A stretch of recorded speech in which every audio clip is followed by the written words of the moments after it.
This is the place that feels like home to the player. In between every tactical mission, the player returns to XCOM HQ. This is the nerve center. This is where the player makes all of the strategic decisions of the game. We had this nice long period where we just discussed what do we want to do.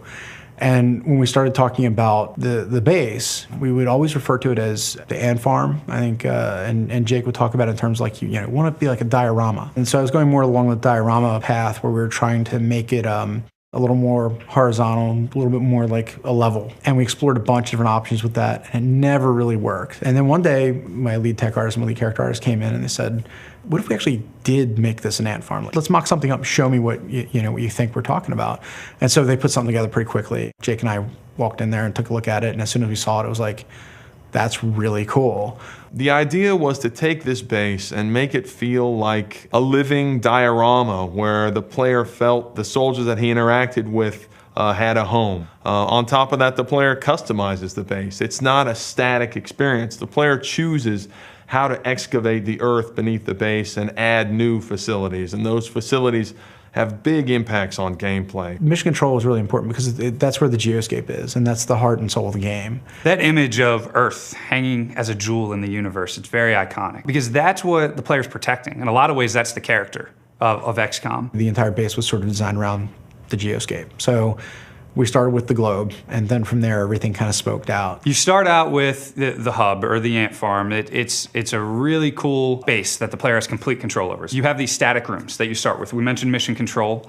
Then you also have engineering. You can build things like med packs, you can build all kinds of weapons, different armors, satellites, which you can then deploy on mission control to have a better view on the world and protection on the world. There are the laboratories. The player can build these out and really speed up the rate at which research progresses. Then you have the barracks, and this is where you do the promotion of your soldiers and the customization of your soldiers. We have the officer training school, and that gives big squad-wide tactical benefits to your soldiers. Then you have the hangar, which is another static facility, and that's where you manage your interceptor jets and give them different weapon loadouts. You can even eventually upgrade the interceptor itself. There are workshops, which also speed up the rate that manufacturing progresses. So those are the static rooms that you're going to see in the beginning of the game, and this is just the tip of the iceberg. You can then excavate deeper and add dozens of different room types below these static rooms. We have the Foundry, which is an upgrade center for, you can upgrade how your weapons work. You can create all new items for your soldiers to use. It's sort of like the one-stop upgrade center for your troops. You can capture a live alien and place them in the alien containment facility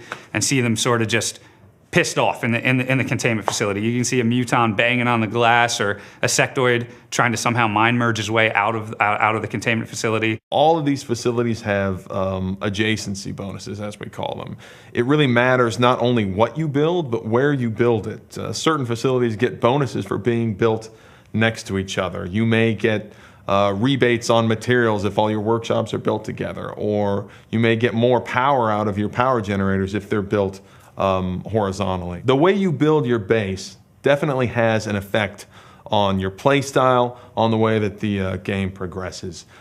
If you really want to research items quickly, if you have a lot of things exposed in the tech tree and you want to study all these different artifacts, you may want to build a lot of laboratories. When you defeat aliens, you're going to bring back resources to your base, right, from the mission.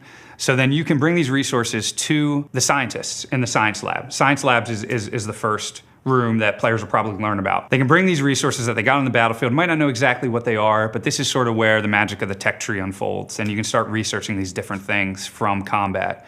Eventually, as you research them, you'll then be able to build these items in engineering. At the same time, if you want to build a lot of new armors, a lot of new weapons for your troops, if you want to outfit your soldiers, you may want to focus on workshops. It's always this trade-off. Those who really want to excel tactically, you're going to want the officer training school immediately. But when you spend money there, you're not spending money in the Foundry to upgrade the different vehicles, the different weapons and armor. And in true XCOM fashion, you're not going to build every one of these things. You simply can't. So you sort of have to focus and specialize, and you're never going to have enough money or enough manpower or enough power or enough space to build all these facilities at once. So every time you play, it's sort of this different mix of facilities, and that can change the way the game progresses.